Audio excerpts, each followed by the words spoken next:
Hello friends, welcome to my YouTube channel. আশা করি সকলে ভালো আছেন। আমি আজকে আপনাদেরকে খুবই সুস্বাদু একটা রেসিপি তৈরি করে দেখাবো। সেটা হচ্ছে নিরামিষ পনির রেসিপি। এই রেসিপিটা ভীষণই টেস্টি এবং সুস্বাদু, যা আপনারা একবার দেখলে বারবার রান্না করতে মন চাইবে। এটা নিরামিষ দই পনির রেসিপি। তাহলে চলুন রেসিপিটা শুরু করা যাক।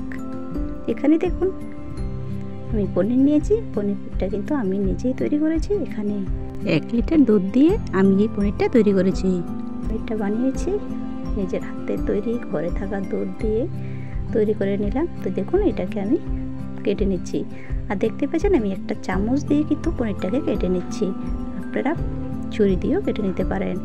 আসলে আমার ছেলে ছুরিটাকে কোথায় ফেলে দিয়েছে খুঁজে পাচ্ছিলাম না, তাই আমি চামচ দিয়ে কেটে নিয়েছি। কথায় আছে না, মহিলাদের নিনজা টেকনিক, তাই আমি চামচ দিয়ে কেটে নিচ্ছি। তো বন্ধুরা দেখুন আমি একটু মোটা মোটা করে কেটে নিয়েছি। দেখুন কতটা সুন্দর হয়েছে। আর আজকের পনিরটা একদমই নরম হয়েছে। এই দেখুন কীভাবে আমি করে নিয়েছি।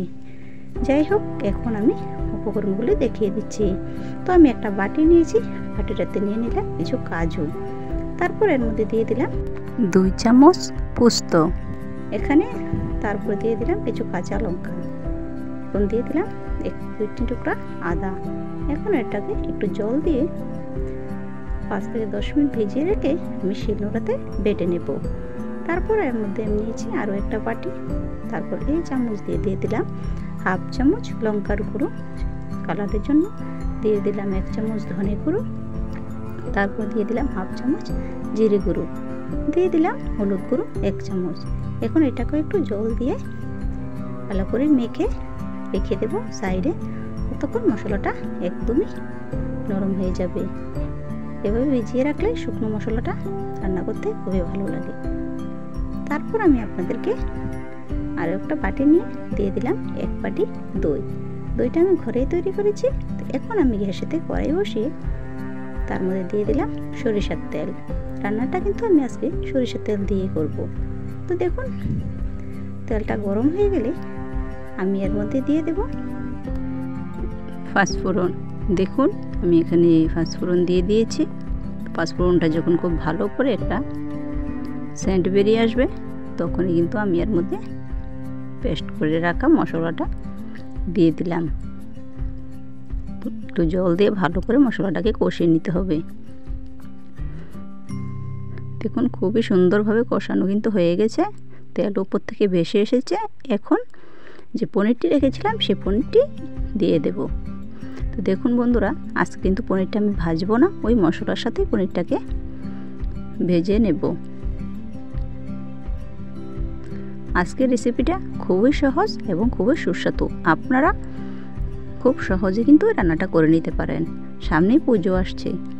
এই নিরামিষ দিনে এই রেসিপিটা অবশ্যই রাখতে পারেন। আশা করি সকলেই খেতে ভালো লাগবে। যাই হোক, আজকের রেসিপিটা যদি আপনাদের ভালো লেগে থাকে তাহলে প্লিজ একটা লাইক করে দেবেন। আর কেমন হয়েছে কমেন্ট করে জানাবেন। আপনাদের একটা লাইক আর একটা কমেন্ট কিন্তু আমাকে ভিডিও বানাতে আরও আগ্রহ করে। আর যারা যারা আমার চ্যানেলটাকে এখনও সাবস্ক্রাইব করেননি তারা প্লিজ সাবস্ক্রাইব করে দেবেন। আর পাশে থাকা বেল আইকনটিতে অবশ্যই ক্লিক করে রাখবেন। তাহলে যখনই কোনো আমি নতুন ভিডিও আপলোড করব, সঙ্গে সঙ্গে কিন্তু নোটিফিকেশান আপনাদের কাছে পৌঁছে যাবে। দেখুন পনিরগুলি কিন্তু খুব সুন্দরভাবে মশলার সাথে ভাজা হয়ে গেছে। এখন কিন্তু এর মধ্যে আমি যে কাজু পোস্তটা বেটে নিয়েছিলাম সেইটাকে দিয়ে দিলাম। এখন এটাকে ভালো করে এর মধ্যে একটু নাড়াচাড়া করে নেব। আর নাড়াচাড়া করতে হবে কিন্তু একদমই হালকাভাবে। দেখতে পাচ্ছেন পনিরটা কিন্তু একদমই নরম, বেশি নাড়াচাড়া করলে ভেঙে যেতে পারে। এখানে কিছু কিন্তু হালকাভাবে ভেঙে গিয়েছে, তাতে কিচ্ছু হবে না, খুবই ভালো লাগবে খেতে। আশা করি আপনাদেরকে এই রেসিপিটা খুবই ভালো লাগবে। তো এখন আমি দইটাকেও দিয়ে দিয়েছি। দইটা দিয়ে বেশিক্ষণ নাড়াচাড়া করব না। এখন সামান্য পরিমাণে জল দিয়ে 2 মিনিটের পর্যন্ত একটু ফুটিয়ে নেব। তাহলে খুব তাড়াতাড়ি রান্নাটা হয়ে যাবে। আমি কিন্তু এর মধ্যে কোনো ঢাকনা দেইনি, হালকাভাবে মিডিয়াম আঁচে রেখে আমি ফুটিয়ে নিচ্ছি। যেহেতু রান্নাটা মোটামুটি হয়ে গেছে সেই জন্য। এখন আমি এর মধ্যে কিন্তু দিয়ে দিয়েছি স্বাদ মতো লবণ। তো দেখতেই পাচ্ছেন লবণ ছাড়া ঘিও মাটি, তাই লবণটা দিয়ে একটু নাড়াচাড়া করে নিলাম। এখন স্বাদটাকে আরও বাড়ানোর জন্য এর মধ্যে আমি দিয়ে দেব 1 চামচ চিনি। যেহেতু আমি এখানে দই ব্যবহার করছি তাই চিনিটা কিন্তু অবশ্যই ব্যবহার করতে হবে। তো দেখুন খুব সুন্দরভাবে কিন্তু রান্নাটা হয়ে এসেছে। এখন এর মধ্যে আমি যেটা দেব সেটা হচ্ছে ঘি। তো দেখতে পাচ্ছেন এখানে 1 চামচ আমি ঘি ব্যবহার করেছি। আপনারা চাইলে পনিরটাকে কিন্তু ঘি দিয়েও ভাজতে পারেন। তো দিয়ে দিলাম গরম মশলা। বাস রান্না আমার মোটামুটি হয়ে গেছে। ঘি আর গরম মশলাটা দিয়ে বেশিক্ষণ আর ফোটানোর কোনো প্রয়োজন নেই। আমার রান্না কিন্তু হয়ে গেছে বন্ধুরা। তো কেমন হয়েছে দই পনির আপনারা কিন্তু অবশ্যই একটা কমেন্ট করে জানাবেন। সম্পূর্ণ মশলা কিন্তু দেওয়া হয়ে গেছে। এখন আমি ঢাকনা দিয়ে আরও 2 মিনিট পর্যন্ত রেখে দেব। তো দেখুন 2 মিনিট পর ঢাকনাটা তুলে আমি আপনাদের দেখিয়ে দিয়েছি রান্নাটা পারফেক্টভাবে হয়ে গেছে। রান্না এখন আমার গ্যাসটা বন্ধ করে দিচ্ছি। তো দেখতে পাচ্ছেন এখন কিন্তু আমি এটাকে নামিয়ে নেব।